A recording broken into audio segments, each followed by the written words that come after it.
Good evening. You are watching Ubuntu channel and welcome to the program. The program entitled Meet Your Leaders. It's an avenue where you get to meet your leaders and get to interact with them. And just like any other Wednesday evening, my name is Chaza right here to host this program. Not forgetting my co-host Lance Sani Banda. Good evening, Lance, and welcome to the program. Good evening, Chaza.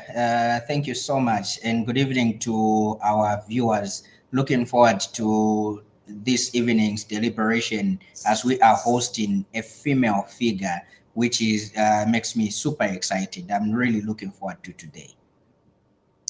Brilliant. And I've observed, coincidentally, we are men in blue, just like, most of the days we are, men in white. Many white. Oh, yeah. Tonight we'll be looking at the topic Women Don't Possess Qualities for Real Politics. And this is the reason why we are hosting a lady so that we get it, from the lady's perspective. And especially that she's coming from, some leadership positions and would like to find out from her what is the take, what is the perspective from the women folk, and we'll be so glad because the listeners, the viewers out there will be free to also comment and also come into the studio and ask questions to our guest.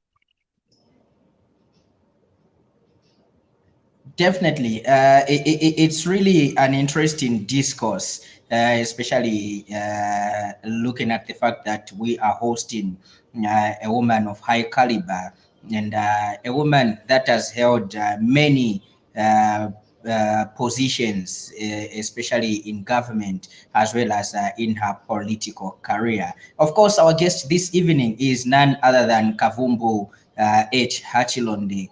She is Patriotic France National Deputy Chairlady. Also, I love her touching the fact that she is the former district commissioner for I don't know why that district always goes. But anyway, she is definitely she is a former district commissioner. Um, Chaza, what's that district? Yes, I am glad that you've gone that route of not, remembering. And I like it because she's here and she's going to give us, more information that probably you have known and forgotten, and probably you have not known because she's here. Madam, welcome to the program. Thank you. Good evening, viewers. We are delighted to actually have you on the program. And just before you came live, we were discussing the topic of the day. Women don't possess qualities for real politics. So before we get right into detail, would like to find out who is Madam Kavumbu Hachikonde. Tell us about yourself. Thank you very much, sir. Kavumbu Hachilonde was born and bred in Chikankata district under Chieftainess Mwenda from Smuto village. I'm a mother of 3 and a wife to one of the best writers Zambia has, Mr. Hemit Hachilonde, as all Zambians will agree with me. I was born at Chikankata Mission Hospital, went to Chikankata Primary School, and later on went to St. Joseph's Secondary School. From there, I went to the University of Zambia, where I studied education and industrial psychology. And after that, I was selected, or rather awarded as Africa's first woman to receive a $50,000 in the United States of America in Salt Lake City. And when I received that money, I came back to Zambia. In 2000, it was an award given to young people for promoting human rights in the world. I was one of the 4 that were awarded at that time. That was the 13th year they were giving that award, and they had not awarded it to any African lady or young girl. So I happened to be the first Zambian, the first African woman to have gone to America to receive that award. So it became an eye-opener and a turning point for me. At that time, I had been working for the Young Women Christian Association, where I had pioneered a project called the Child in Crisis Center, at the YWCA there near UTH. And at that time, we were looking at issues of child sexual harassment and other forms of abuse to young people. And as you know that in the past in this country, issues of sexual abuse were not discussed in public. They were always swept under the carpet. But the YWCA, immediately after my university education, requested me to pioneer that project for the YWCA in Zambia. And 5 years later, because of my input, I was recognized internationally in America, and that's how I went there to receive my award, which was presented to me at Salt Lake City in Utah by the late Bishop Desmond Tutu. When I came back home, I said goodbye to the YWCA. I said I had found an opportunity to explore my career further, and I was going to set up my own institution where I would actually set up an emergency shelter for children who were abused, so that they could find refuge, and then I would make sure that the perpetrators of sexual harassment would be prosecuted in the courts of law and so on and so forth. And the YWCA did agree with me, because at that time at the Y, we only had a drop-in center. We didn't have a shelter for abused children. So in 2002, I set up that facility, and immediately I attracted a lot of support from the UN, World Food Program, UNICEF. Government also supported me through the Ministry of Community Development, and many other NGOs, including Children in Need. So I have been an executive director for an NGO for the past 20 years, which I started very young. And I remember when I started, people thought that I was too young to run an institution. And I was also targeting an area which was a taboo for the Zambians. So people thought that I was going to fail, but luckily I managed. And 7 years later, again, the Reebok Human Rights company that used to, the Reebok company that used to give these human rights awards decided to close the program in 2009. And out of over 150 recipients, the whole world, I'm not sure how many years they had done that, they picked 6 that they thought after they gave the award, they had utilized the award very well. I happen to have been one of the 6 that were called back to the US in 2009. And I was honored again for the second time by the mayor of Boston that time, His Worship, the mayor, Mr. Eonino. And I came back, of course, with a few dollars again to support my work. So when I got honored in America, immediately they asked me what else they could do to assist me. And I said to them, with this award, I'm going to donate it to the poor, because my recognition comes from my contribution towards the vulnerable people in the community. And I told them that I was going to set up an institution, a shelter for abused children. So I was going to appreciate if they helped me further my education, because by the time the award was coming my way, I should have gone to Kimage University, in Ireland to do my master's. But because unfortunately that time my mother was sick, I chose to take care of my mother. So 3 months after I dropped my master's program, I received this award in America. And I said I had lost an opportunity somewhere. So I needed them to support me so that I could further my education. And then immediately they found me a course in South Africa, in Durban, for 3 years, which I was doing in modules, where I went to study organization development and training with an institution called Olive Ocean Training in Durban. So I spent a good 3 years there learning on how to, to develop new organizations, building my capacity in that area. They also sent me to a leadership training in the United States of America, to a place called Tennessee, They also sent me to Arusha, Tanzania, at a training institution called Arusha MS Training Center, Danish Training Center for capacity building. So in short, Kavumbu is one lady that has been exposed internationally and also locally by the YWCA, which happens to be the first institution that I joined immediately after the university. So I had worked in the NGO world for about 14 years until in 2015, when the former president, the sixth president of Zambia, President Edgar Chagwa Lungu, saw me speaking on national television one evening. And immediately they contacted me to see him the following day and to go with my papers. So when I went to see the president that time, around 18 hours, he just told me right away, he said, I saw you speaking on national television and I read your name, it was Kavumbu Hakachim. And I said, do we have Tongas like such as this young lady here? So we laughed about that. And then quickly he requested me.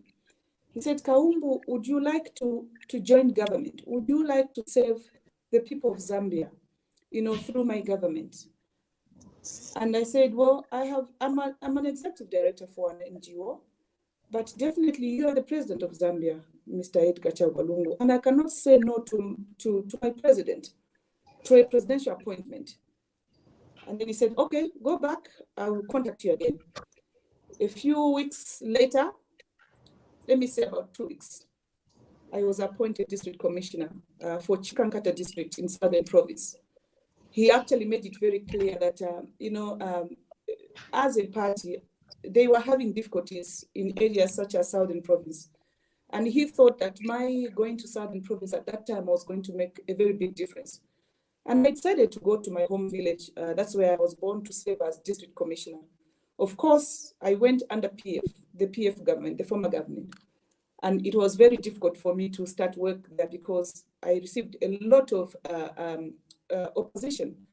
And people didn't support me initially.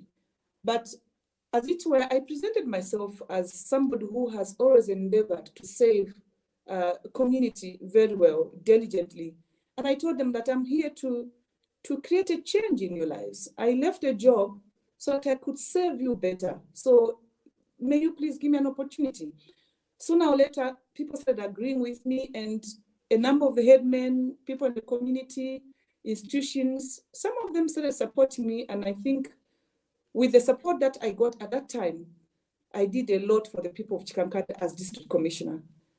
I also contested, I was DC for just 9 months. And then I decided that probably I could do better if I became a lawmaker or I contested as member of parliament, which I did 9 months after my appointment as district commissioner, and I lost to the UPND.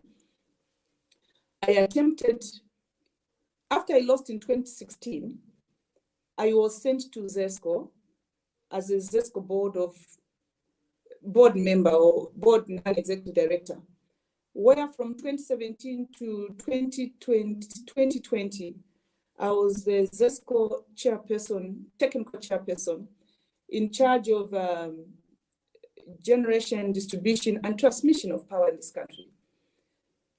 And in 2021, I was appointed as the ZESCO finance chairperson, because also part of my background is I did financial management with Zamim, Zambia. So I was finance chairperson for a year up to the time that our contracts were terminated by the current government last year in 2021 in September. So from that time, I have also, I got appointed by the PF as the Patriotic Front Deputy National Director, as a part official, because I love politics, although many people think that we don't make good politicians, but here I am. I think that that is not true. So maybe I can end there for now. What a rich CV you do have. And, in your concluding remarks, as you were talking about, yourself, you have even answered the second question that I wanted, you to touch. Because you said, because I almost asked you, what is the veracity in the topic that we have?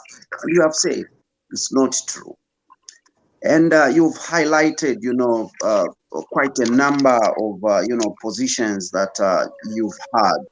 Maybe before we can even get into deep into the topic, I want to ask you, where do you draw your inspiration, especially where leadership and politics are concerned? Um,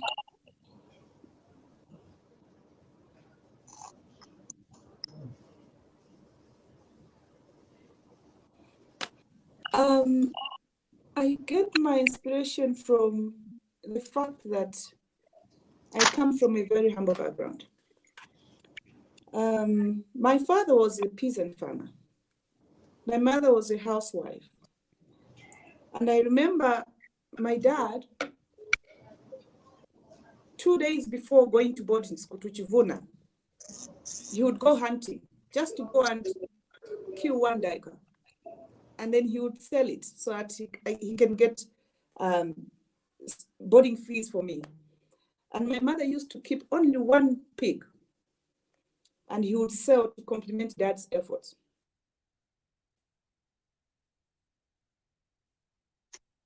Unfortunately, an issue to do with connectivity there. We seemingly have lost our guest, but we are waiting for her to be reconnected. Lance, did Thank you you so much. did you see how rich her CV is, in terms of leadership there? Definitely, I heard it, and it's quite amazing to note or to see a woman having such a rich CV, especially when it comes to leadership. As you know, leadership is an issue that most people do not take seriously.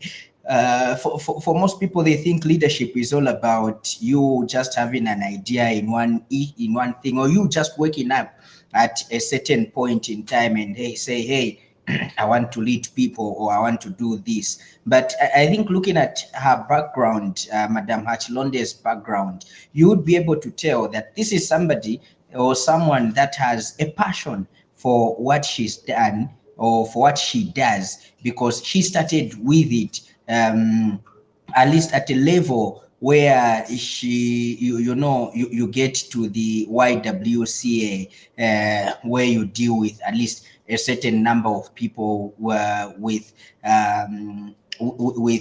a certain topic or a certain sector that mostly affects the young people. Mostly we are talking about the young ladies, because she talked about sexual assault or sexual abuse, which was not mostly talked about back then. If you talk about it, it's a taboo, unlike we do talk about it right now. But she pioneered the debate, or she pioneered the idea of bringing this to the core, bringing it to the light through the help or through the YWCA that contracted her to do this, because it was an issue of human interest. And then from there, she went further to be district commissioner for Chikankata district. And I would tell you, Chaza, that I attended, I think, two or three of her gatherings when she was donating at least a number of things to the people of Chikankata. And I could tell how much the people there loved her and loved what she had achieved at the time that I went there. At least you could see how passionate again she was about not only saving a certain group of people, but serving the whole district, serving a large number of people who have different things that are affecting them. And you just have a passion of making sure that you take them out of their plight, you take them out of the bad that seemingly is happening in that area. It's quite great to note that, Chaza, and hopefully she will be back. Hopefully connection will be sorted out and she be brought back to continue with this. You agree with me, Chaza, that yesterday on the debate, we were seemingly talking about the same issue, the importance of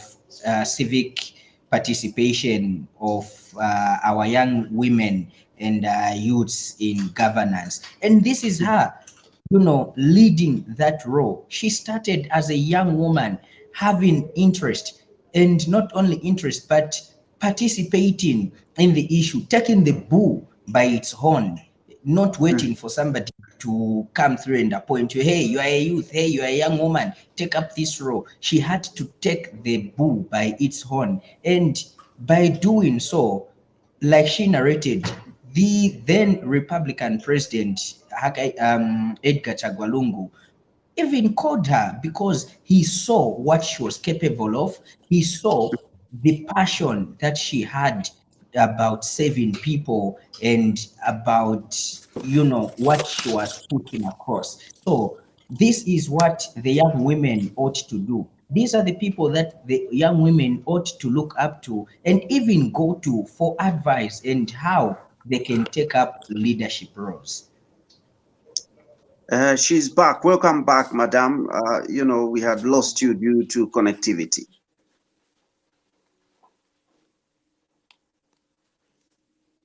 Are you able to get us? Still looks, like she's still having a challenge there. And we have to find out, from her, like the treatment that, she has been given, being a female, in leadership and also politics. What type of treatment, did she experience? Did she have, some form of discrimination? Because every time I think, just like the topic we have, you'd hear that, a woman's place is the kitchen. So, and even when a woman is seemingly making it, they would say, maybe you are just an exception, you are just different from the many out there. But generally, women cannot make up, a good leader. Especially that she's still struggling with connectivity and she's not hearing us. Tell me, Lance, what is your take, really? Can a woman make, a good leader, better leader than a man?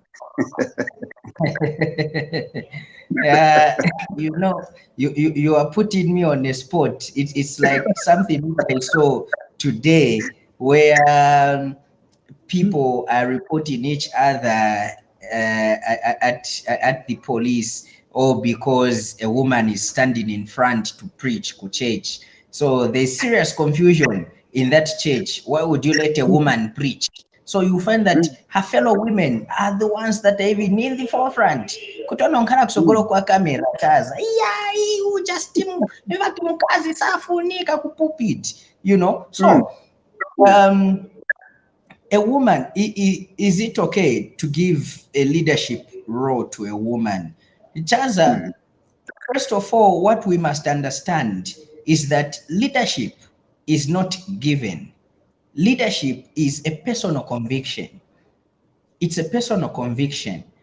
How do you feel that personal conviction? It's identifying what moves you. I do not believe that. Anyway, since she's back, we can get back to her. Madam, welcome back once more. It's unfortunate we keep on losing you.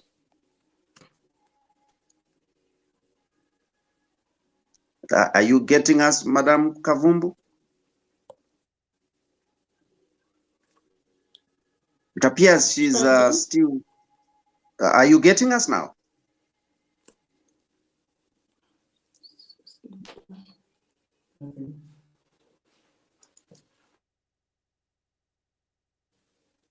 It looks like our guest is still having, connectivity challenges there.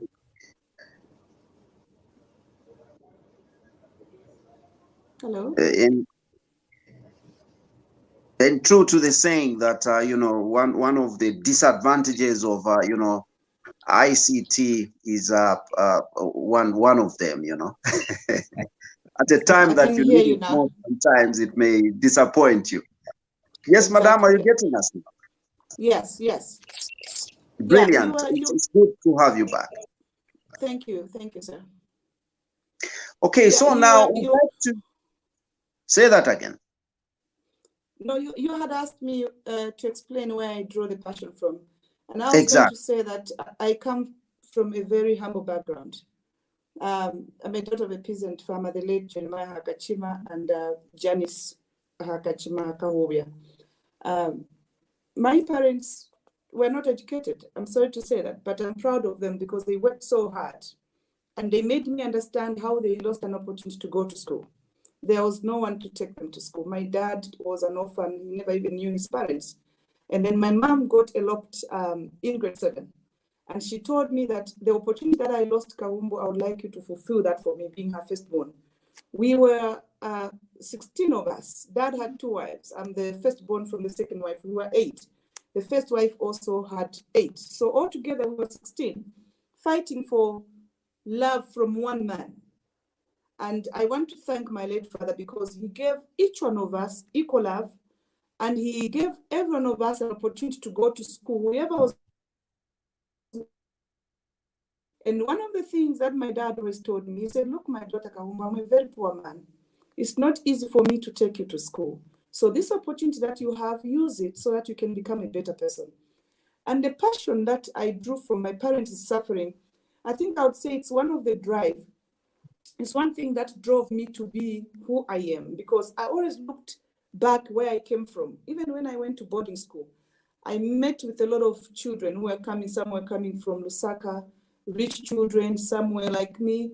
But when we went into class, we were all the same. And another thing that also helped me to be who I am, I grew up a very strong sports girl. I played volleyball, I played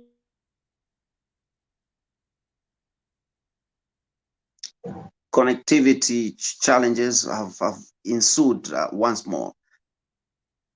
Okay, Lance, you were saying something as we are waiting for her. If you can take Yes. it up from where we left, yeah. All right. Thank you so much. So I was saying leadership is not pointed. Leadership is a personal conviction. So one has to identify what moves them in a society or in a community. Each one of us, Chaza, whenever we see something that moves us, we either shed a tear or there's just that certain sadness that falls into you, and you even beat yourself to say, if only I had the means and ways and resources, I would have changed this situation, or I would have made this life better. This is where it all starts from, Chaza. Okay? Mm. This is where it all starts from. And immediately you identify, this is what I am passionate about. You have to work on it despite not being in a position maybe where you may be financial constraint, or you don't have power to do any change right there and then. That should not stop you. That should not be a barrier, but rather that should motivate you to say, I can do better, and there is always a way and somehow that I can help a situation to get better from what it is, or to better a life of the next person. Okay, so when that happens, you start looking at the alternatives. All right, engage the right people, engage the right organizations. If you have to write, if you have to visit their offices, do that oftenly or many times, and do not even tire because you are getting the same response that does not look like a breakthrough, because I know that again, somehow, somewhere, it reduces us and reduces our confidence to say, if I can't do it and these people are giving me all sorts of excuses, then it means I have to wait until when I have money or when my financial situation allows. When you wait for that, Chaza, that time will never come, because money, first of all, is not enough. No matter how much money you have, it will never be enough to sustain yourself, to sustain your family, and have a little to take out to change a situation of another person or of your neighbor. So leadership starts from the same little that you have. Think of you and your neighbor and look at how can I better the next person's life, because at least I can manage to have what I am having now. All right. So we need to start identifying ourselves. When we identify ourselves with that, then that's where an issue of, okay, what qualities do you possess? What qualities do you possess? So you now get to look at your intrinsic values. Mostly I tell people that I would rather look at my intrinsic values than extrinsic, because extrinsic values, these are things that I have been taught from school, or somebody simply teaching me theoretically, and they are not even proved practically because it's all about theory. Okay, when I look at my intrinsic values, this is something that I am born with. This is something that I can easily explore because it is within me and it is my conviction. So if I say I want to change a life of somebody out there, if I say I want to change a life of somebody out there, who who I think maybe I can change their life. I need to look within myself, within my capabilities. Anyway, okay, I think Chaza will be able to continue this chat on the other side, as we are supposed to take a break and see on how best we can bring back our guest on the program. Okay, brilliant. Let's break for a commercial, and we'll see you on the other side.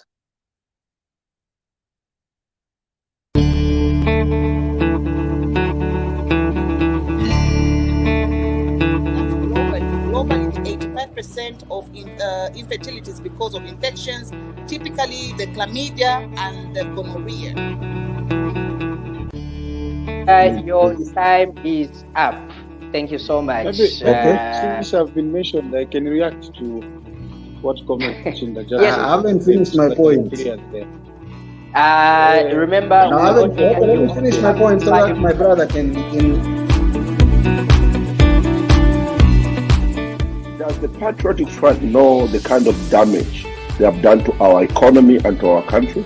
I do not. The alleged abduction of Pamela Kisupa, and this case has really kept us on our toes. And in as much as nobody has been acquitted from this new dawn administration cases that have been started, there's nobody that has been acquitted. Okay.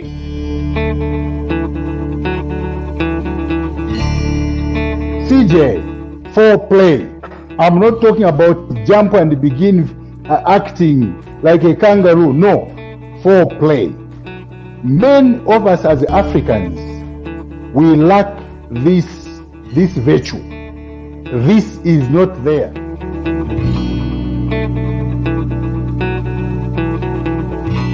Yeah, the time twaje ku Malabo. What's the first game twale tena wa Senegal. I think very sana underrated, because even the warm up, you can see the way they are doing warm up. Bare munagati bora na wawina kade nyoko. It's actually good if you start creating competition in the team. If you don't create competition, then you will have a problem who to replace when one is injured. I think the names people have been calling me, I accepted them and I welcomed them.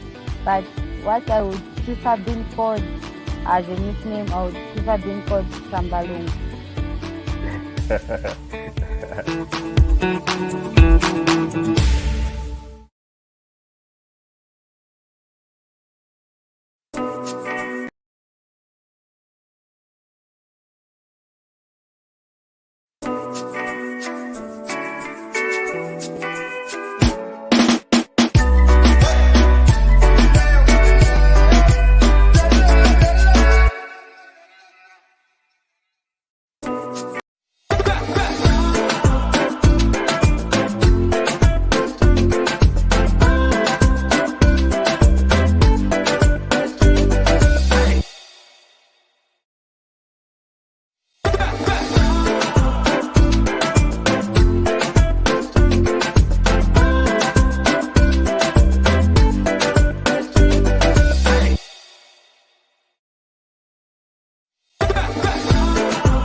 say this. I am powerful. I am powerful. Breathe.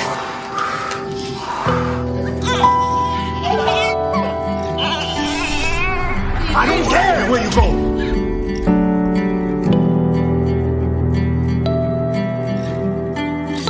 I am strong. I am strong. I am worthy. I am worthy.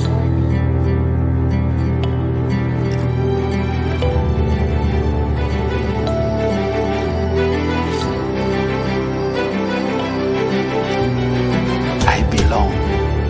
I belong.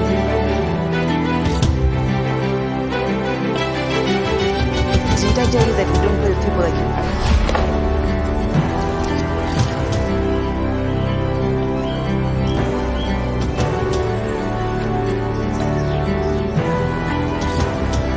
They could never understand you. And what they don't understand, they fear. And what they fear, they seek to destroy.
Globally, 85% of infertility is because of infections, typically the chlamydia and the gonorrhea.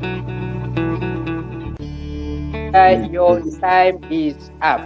Thank you so much. Okay, since I've been mentioned, I can react to what comment in the judge. Yes. I haven't finished my point. Remember, No, let me finish my point so that my brother can. Does the Patriotic Front know the kind of damage they have done to our economy and to our country? I do not. The alleged abduction of Pamela Kisupa, and this case has really kept us on our toes. And in as much as nobody has been acquitted from this new dawn administration cases that have been started. There's nobody that has been acquitted. Okay?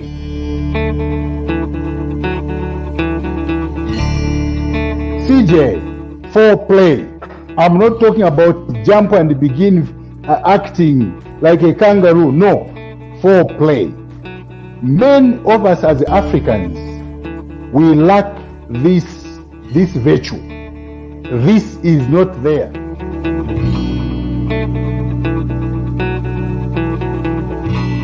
Yeah, the time twaje ku Malabo.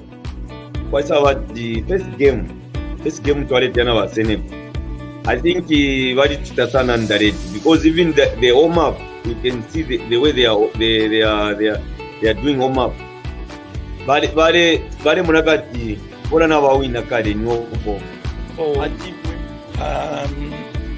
It's actually good if you start creating competition in the team. If you don't create competition, then you will have a problem. Who to replace when one is injured?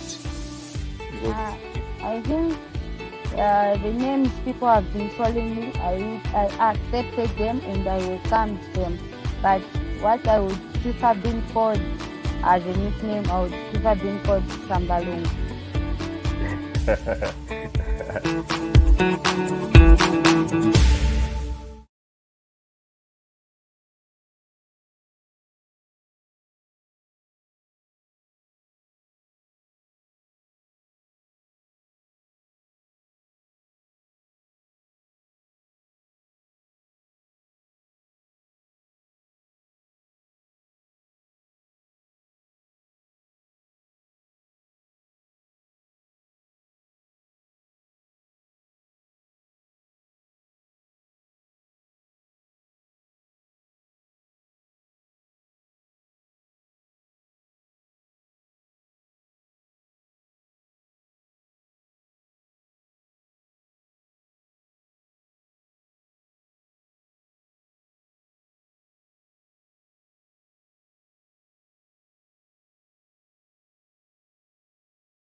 Say this, I am powerful.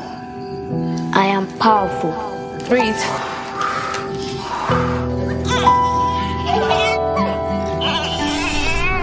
I don't care where you go.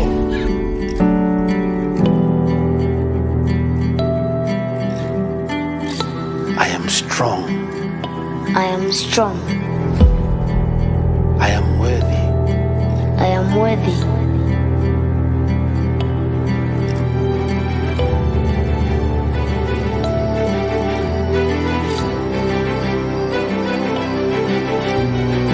I belong. I belong.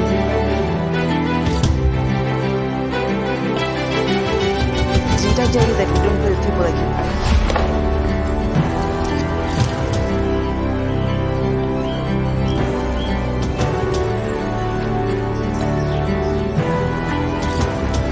They could never understand you.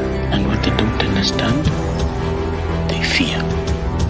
And what they fear, they seek to destroy.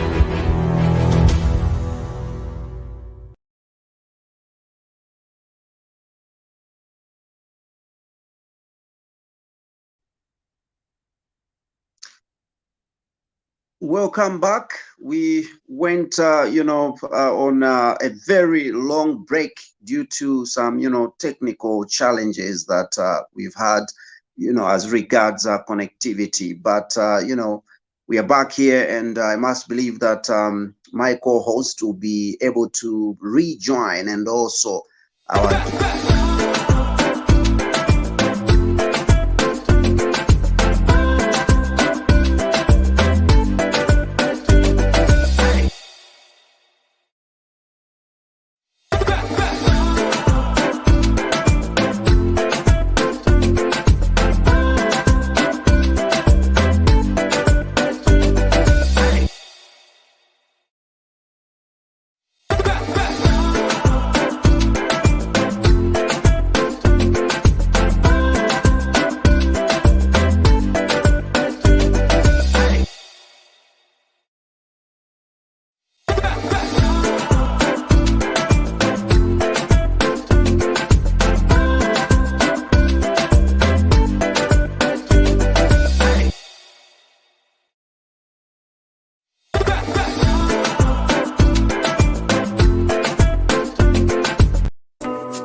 Welcome back. We are still having technical, challenges, and we sincerely apologize, for the way, things have been happening as regards connectivity is due to, circumstances beyond our control. Welcome back, Lance. It's good to have you back. Thank you so much, Chaza, and it's good to be back. Just pretty unfortunate that our guest is having serious issues, but hey, there's nothing that we can do about the connectivity. As we know, we are a developing nation, and therefore we may run through internet glitches here and there. But however, the program continues, and this time around, obviously, as we have come back, maybe we can go through a few messages that have come through or that have come in, and then as well as get to invite the viewers out there that are watching us on this particular platform, either Facebook, YouTube, as well as Twitter. We are welcoming you to come through, join us into the studio, and let's get to talk about our topic of discussion, where we are saying women do not possess qualities for real politics. Chaza, when this topic, when I saw this topic, the first question that I asked myself was, okay, real politics. What are real politics? Do we have real politics? Fake politics. We talk about real politics, are we talking about the kind of like new norm that has been put across of an insulting environment, which is that what is considered as real politics? So quite a number of things came through running into my head, and anyway, back to you. Our guest is back. All right, Madam Kavumbu, welcome back. It's good to have you back. And, it's unfortunate connectivity has been a challenge. Thank you, Chaza. I'm sure we're going to try to make use of the little time we have by cruising. Hope we make it. Yes. And now, talking about challenges that we've had as regards connectivity, we switch to challenges that you've had, as you've been having, political positions, and also just generally in leadership. What are some of the challenges, the barriers, the hurdles that a woman faces as they get to attain political leadership or leadership in general?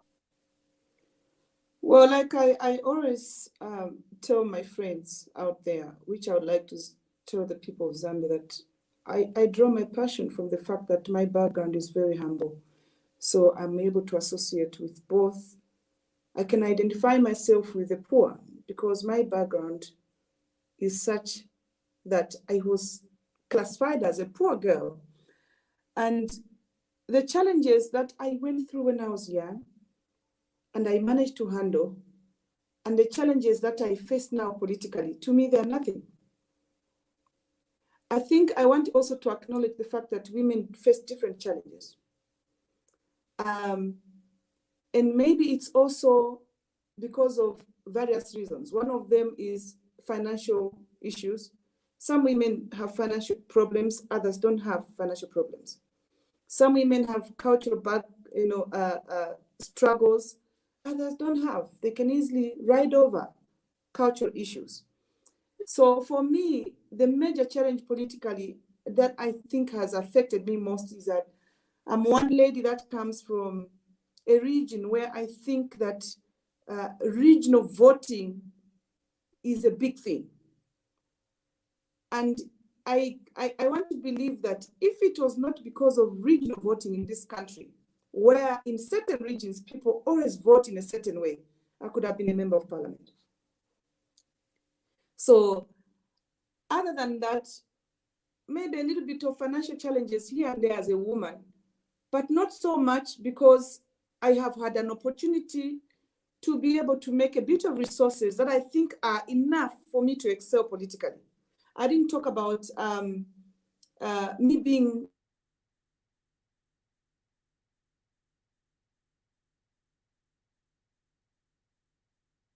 looks like that I've used in my political career. But of course, as a woman, and speaking on behalf of other women in politics, finances are a big challenge for us to excel politically. There are also other challenges that my fellow women out there have faced. Some of them get insulted in public, cyberbullying, name calling, mudslinging. I may not have experienced that to a large extent.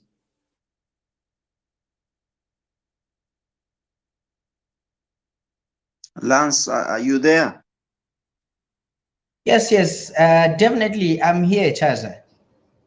Okay, I can see that our guest is struggling, as regards connectivity once again. That's really a drawback on the program, because we really wanted to gear out a lot of information, and also have a lot of feedback from our questions as regards the topic of the day. Definitely. Now, let me get back to what I was saying, I think, which somehow she has touched it.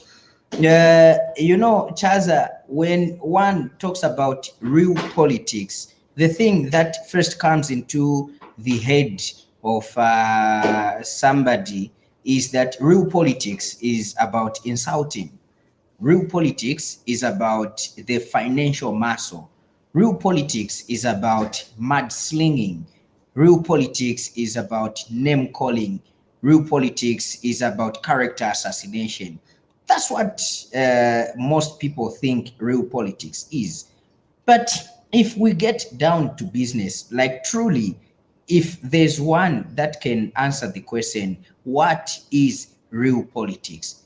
Real politics is as easy as one being able to defend an ideology that they believe in and think that can better work for the betterment of a place, a person, or a region, or maybe a country as a whole. That's what real politics is. You need to have the knowledge, the know-how on how or what criteria and methods are you going to use in the betterment of the country, in the development of the country, in harnessing one another, as well as love showing. That's what real politics is. Now, if real politics is defined as this, anyway, by the way, this is my personal opinion. Others may have theirs. So if this is real politics, then what would make it impossible for a woman to possess qualities for real politics? Nothing will make it impossible for a woman to possess real politics, because a woman is capable of debating issues. A woman is capable of defending ideologies and ideas that they believe will better work for the betterment of a region, a place, a person, and the country. So what we are seeing is that, politics are actually changing today, because I think, politics of yesterday, like you indicated, there was a misconception that, if you get into politics, you need to be dirty-minded, you need to be sulky in your language, you need to be muscular, getting physical, usage of pangas and so on and so forth, because, it was something that was promoted at the time and, likened to, politics at the time. But right now, I think gradually it appears things are changing, where we have the battle of the wits. What is it that you are presenting to the people? What are you promising, and how do you plan to execute it? I think, like you said, then this knows no sex at all, because anyone that has got, the wits, they'll definitely get to achieve it. I think that's what I can get from what you are saying there, and I totally do agree with you. It appears our guest is here. Kavumbu, are you there? Yes, please. Okay, it's good to have you back, and if the video is a challenge, we don't mind just having your audio there, and connectivity cut you short. Maybe quickly you may sum up on the question you were addressing as regards the hurdles, the barriers, the challenges that a woman has been facing in terms of leadership. Thank you very much. I was just explaining that personally, I may not have experienced other challenges, some challenges that most Zambian women face when it comes to politics or participating in politics, because I've had my share. I was adopted 2 times in Chikankata constituency and lost to the UPND, and I've rightfully said that I believe that the only reason why I lost to the UPND is because of regional voting. Otherwise, I want to think that I should have been in parliament by now. But however, since I'm a woman, I also speak about some of the challenges that the women face in this country. Number one, financial challenges. It's not every woman who can afford what it takes to participate in politics. And because of that, the country has been affected in the sense that we lose an opportunity to identify women who can make good politicians. Secondly, mudslinging, insulting women, cyber issues on social media. All these things affect women, the self-esteem of women, the insults. So women tend to think that, some of them tend to think that politics is a dead game. And for me, I always say that politics is not a dead game. It's not a dead game at all. Politics is doing good things to the people. But because of the way it's done in Africa or in our country, where women are insulted, women are called prostitutes, they're called all sorts of names, they are not supported during the adoption process. It's highly competitive. They can't compete with men who have more money. Even there are no policies that actually support the deliberate adoption of more women to go to parliament, to go for local government, and that ultimately affects the participation of women in politics. So those are some of the challenges that we face. Okay, I think environment for more women to excel politically, because the environment is very hostile. Okay. All right. Pretty interesting. Now, let's quickly fast forward to the time that you were a district commissioner for Chikankata. Let's get to appreciate the many or little things that you did and achieved as a DC for the people of Chikankata. Yes, thank you very much, sir. I want to inform the public that I was only district commissioner. I'm the shortest serving DC in Southern Province. I served only for 9 months.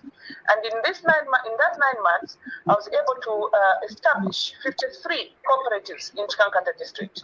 In that 9 months, I was able to contribute to help build churches, different churches in Chikankata district. I'm an Adventist woman, but I did not select to say, I was not partial to say I should only help Adventist churches only. Go to the Salvation Army, they will tell you Kavumbu's here. Go to Roman Catholic, they will tell you Kavumbu's here. Go to UCZ, go to Watchtower, go anywhere I was requested to contribute something or to support. I supported.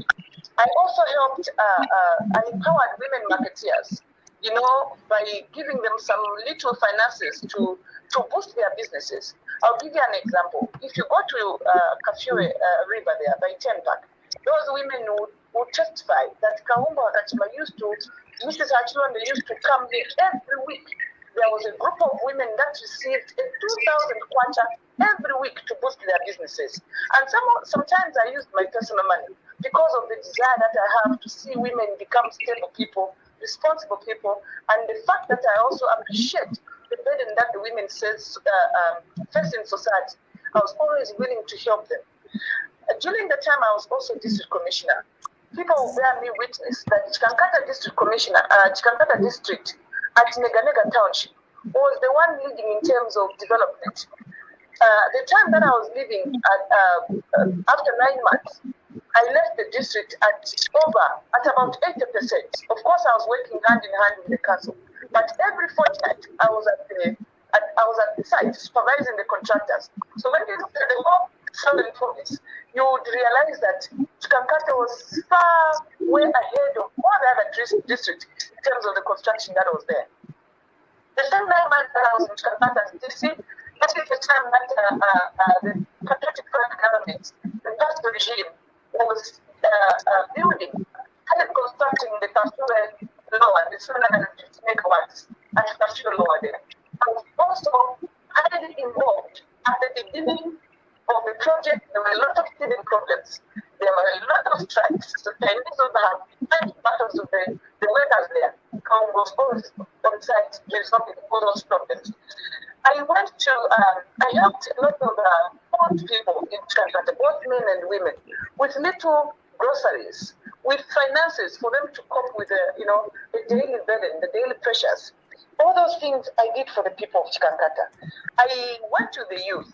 I also donated a lot of jerseys and balls to different football and netball clubs in Chikankata. Everyone, you can go and ask them. They will tell you Kavumbu's here. They will show you the jerseys that they are using right now. They were purchased by Kavumbu Akachima. So, in short, I did a lot of community activities to try and help the people of Chikankata. All right. Then, before I come to the political part, where you have been elevated, or where at least you have assumed high offices, let me still get back to your role as district commissioner in Chikankata. At least also, apart from the scores that you scored, that you managed to score, obviously there were challenges here and there. Which one was your greatest, that even up to now, when you look at it, you feel you might have done better, but because of those challenges, or because of that challenge, you didn't manage to do something? Well, like I said, I was only district commissioner for the people of Chikankata for 9 months. And in that 9 months, there are a lot of programs that I would have loved to do for the people of Chikankata, but I didn't have enough time because I had to step down to go and contest as a member of parliament, my parliamentary seat, so that I could go and serve people at a higher level. Because I thought that if I go to parliament, probably I would be a minister and the people of Chikankata would produce a minister. And one of the things that I didn't do, which doesn't make me happy in that 9 months, is I had started pushing for the construction of Chikankata Road. All the graders had already come. And as I told the people of Chikankata, look, you vote for me, I go to parliament, and together with yourselves, with the government, we are going to construct Chikankata Road. And unfortunately, I lost. So I no longer have control over the construction of Chikankata Road. So that kind of frustrates me, because the people of Chikankata have continued to suffer without a road. And also, the time that I was there was too short. Yes, I did quite a lot, but I want to believe that if I had more time, I could have done greater things than I did in 9 months. All right, pretty interesting. Let's go to your political career. It's never easy for a woman to, hold a high position in a political party, apart from maybe them being affiliated or being put in a women league. Let's get to at least have your journey in the party when you joined the Patriotic Front. Have you held a position that might have been held or should have been held by a man, but it was given to you because of your competence? Well, I started my political journey in 2015, like I said. The moment I joined politics, 2 weeks later, I became a district commissioner. And I've explained the background, that I was requested by President Lungu to join government. And I said, yes, I think it's time now. I'm mature enough. I'm ready enough. I'm established enough. I don't mind joining politics. So that's how I joined government. And 9 months later, I stepped down. I resigned as district commissioner, hoping to go to parliament. The time that I resigned, I contested, I remember, between 2019 and 2021. we had these internal elections, and I scooped the chair leadership for Chikankata district. I was actually the Chikankata district chair lady before I became PF national deputy chair lady. I was district chair lady for Chikankata. And from there, I became now the deputy, I was appointed deputy chair lady. Apart from that, I excelled to the position of member of the Central Committee for the Patriotic Front. Now, you realize that that's the highest organ of a party. And I managed to reach there, and I'm still a member of the Central Committee. But all I can say is that I managed to reach there because of my commitment to politics, because of my input politically, because of the passion that I have to serve the people of Zambia. I became a member of the Central Committee because I regard politics as a good thing. It's something that does good to the people and does not destroy. So usually you find you have more members of the Central Committee, but there I was, among the few women that made it to that highest organ. Kavumbu was there. And secondly, I'm also now a member of the disciplinary committee. These are some of the opportunities that you wouldn't easily get. But all I can say that it describes who Mrs. Hachilonde is to the Zambians. So now, a young lady or a young woman out there would love to be inspired by you and by the achievements that you have made, especially in the political party. What qualities did you possess, and which that you still possess, that you are able to even reach the highest organ of a political party as an MCC, as well as the National Deputy Chairlady? Well, one of the reasons that has probably helped me to rise politically in this country is, right from the beginning, self-awareness. I always tell myself, wherever I go, in whatever I'm doing, at whatever time, I must always answer the question, who am I? I should be aware of myself. Where am I coming from? Where exactly am I right now? Where do I want to go? So in short, women out there who want to join politics or who are already doing politics, they need to know who they are. They need to be aware of themselves. They need to be focused. They need to be consistent. And they need to be highly disciplined and do whatever they are given to do to their level best. That way, with that kind of consistency and commitment, they can be whatever they want to be in life. And this is what has made me reach where I am today. All right. Another thing that I would like to get from you, as well as maybe that you can advise the young ladies, young women out there. Mostly it is believed, or there's a perception out there to say, if a woman attains a higher position in the party, maybe it's because she has done some sexual favors. She hasn't gotten this position because of what she is capable of doing, but it's because she knows this person and that person, and there were some sexual favors there. Really, is this how politics run in political parties? Well, I will not say no or yes, because I will not speak about something that I haven't experienced. When I joined politics, one of the principles I told myself that I will uphold is that no one should tamper with me sexually. No man should take advantage of me in politics. No man should see my petticoat, because I want to ascend politically. And I will ask you to go to the Zambian men who are politicians. Go and ask them, who knows Hakachima's petticoat? They will tell you, we don't know. And I would want to urge all the women out there that even as we aspire to lead, even as we aspire to be political giants, we must protect our integrity. We must protect ourselves. We must not be easygoers. Let the men not take advantage of us sexually because we want political favors. We can get these high positions in politics through by merit. And they have good examples. Here we are. And many other women. We have women like Inonge Wina, the first Zambian vice president. I think she's a role model. We now have Mama Nalumango. These are good women. I don't think I've ever read any story with, that attaches them to a sex scandal. Sorry to say that, for a lack of a better example. So we have good examples in society. So why should women put themselves in such a way that if I don't give sexual favors, then I will not excel politically? That's wrong.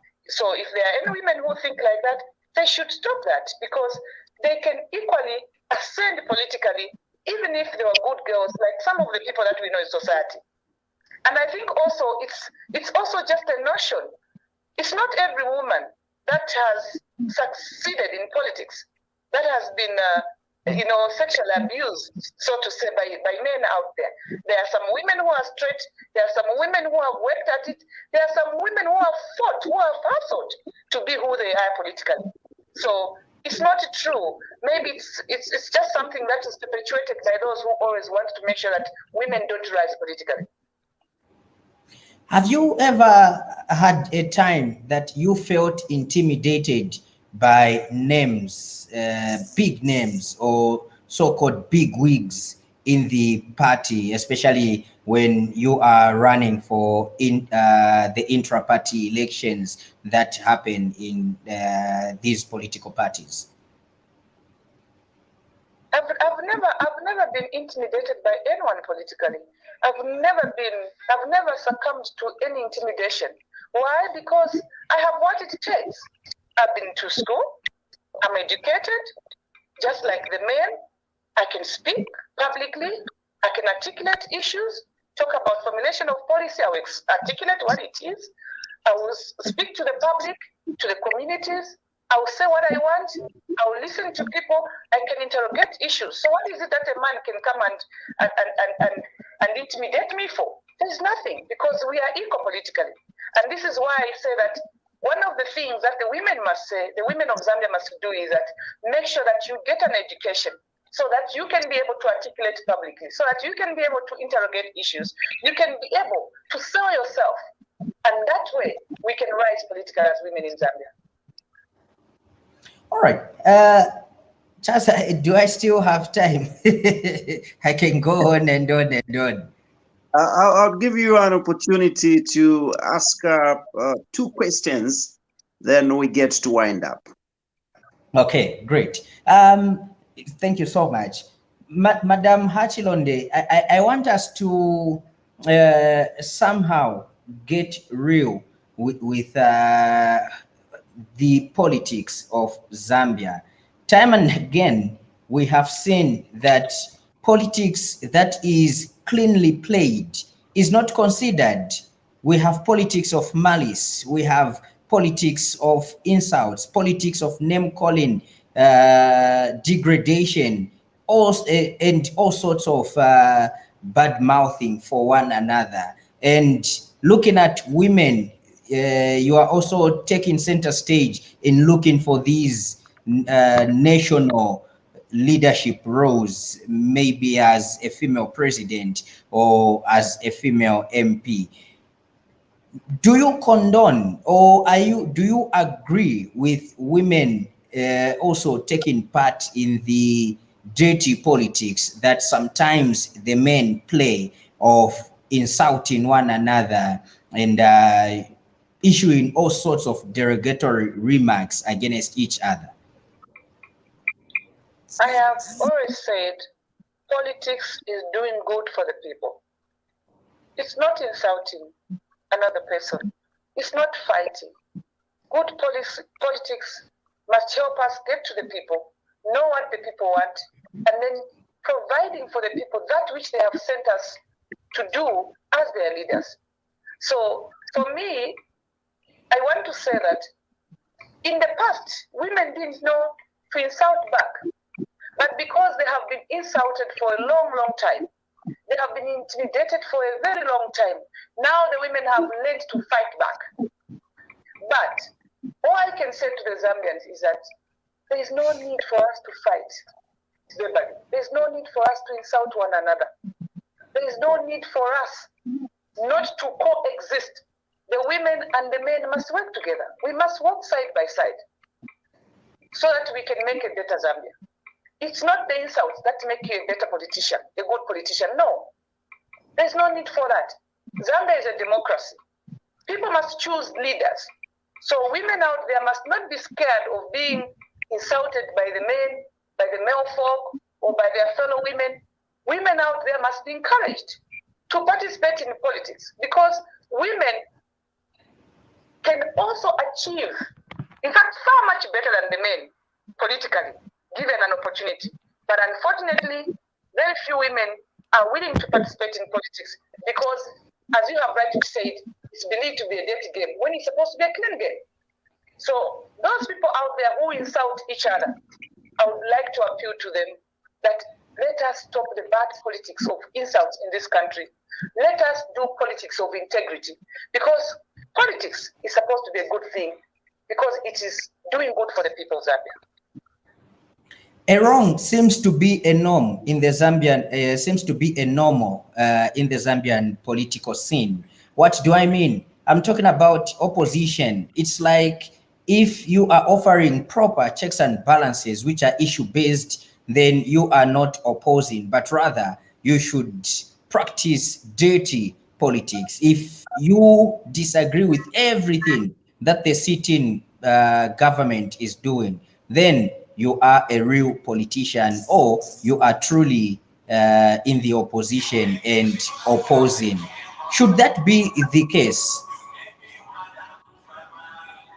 I don't believe in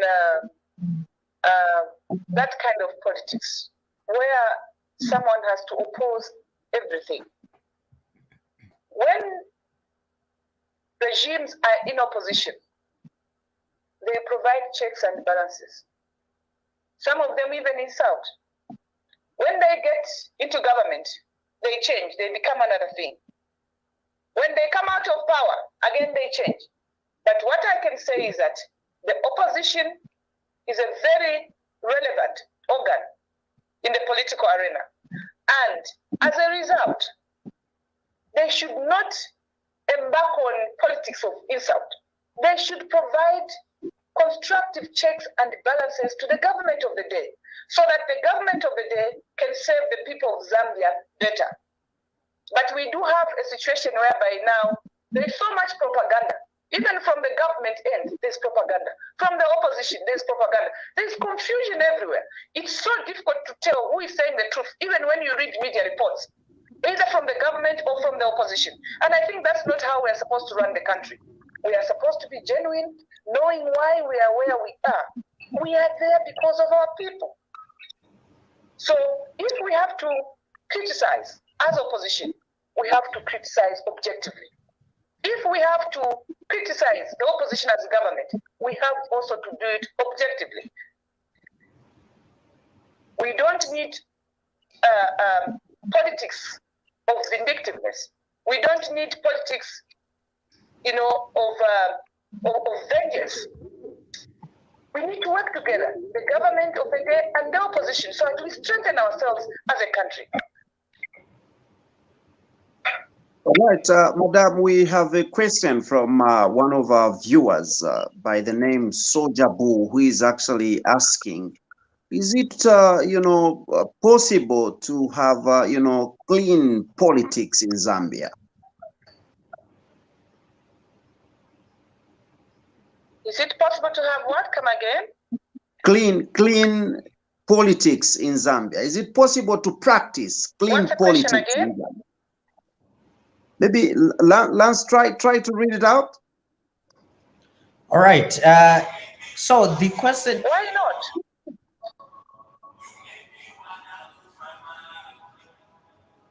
Did you hear the question right? We the people are the ones who decide what we want to be, what we ought to be, what we need to do. So we consciously make decisions to insult others, to do a lot of propaganda, both as opposition and government. And we can consciously make a decision and say, this thing is destroying our country and we need to end it. So once we come to that level, I'm sure we can be able to conscientize every Zambian out there that bad politics of insult should not be tolerated. It should be punished. And you'll see ourselves cleaning our country slowly until we get to where we want to be. So all right, those who insult others, they need to be punished. Why should you insult? If you want to criticize, just criticize objectively. And I would say that this is not only for the opposition, it's also for the government of the day. Because even the government of the day is accountable to the people of Zambia who have put them in government. So they need to exercise democracy. They need to ensure that they govern the people of Zambia based on the tenets of democracy. And also, the opposition must criticize constructively so that we strengthen the government of the day. We help them where we think they are weak, so that we work together. All right, Madam, I can see you still have, the vigor, you still have, the interest in taking up leadership positions. I really would like to find out your vision as regards, politics. What is your wish? Given an opportunity even to save, in the ruling party, would you take it up? Well, what do you wish for politically?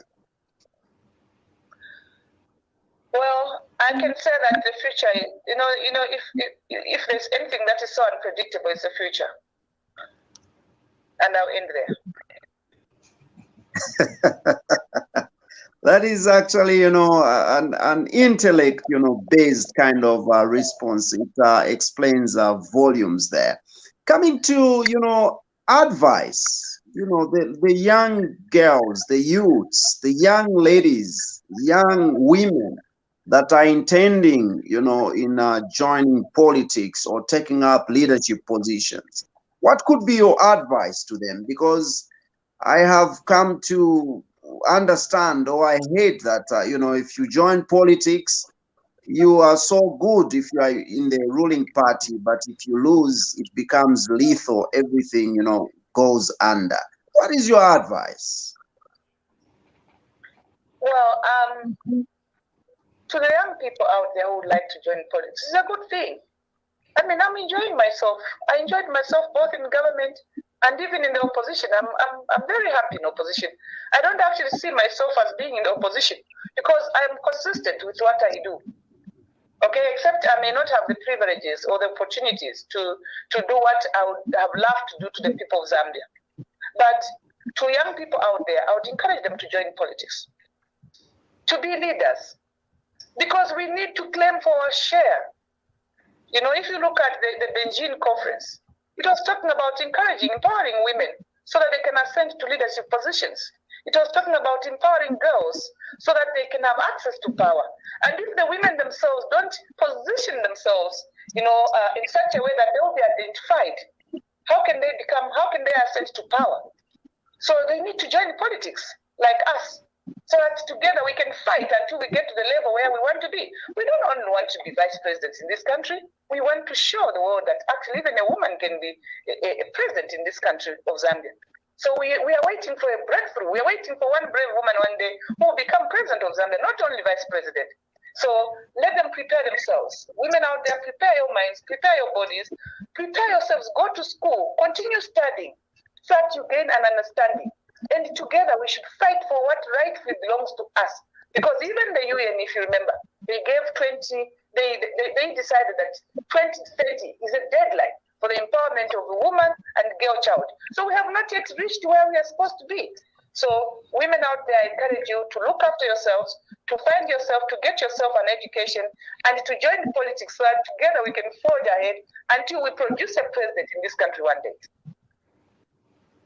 It is said that a woman is, so much and is meant actually so much for home management.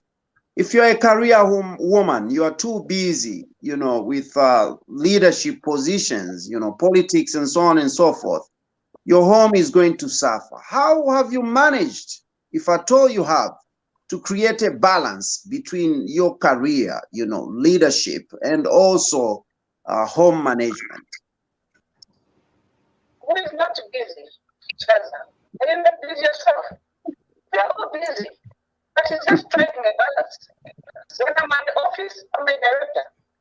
When I'm at an MCC meeting, I'm a member of the Central Committee.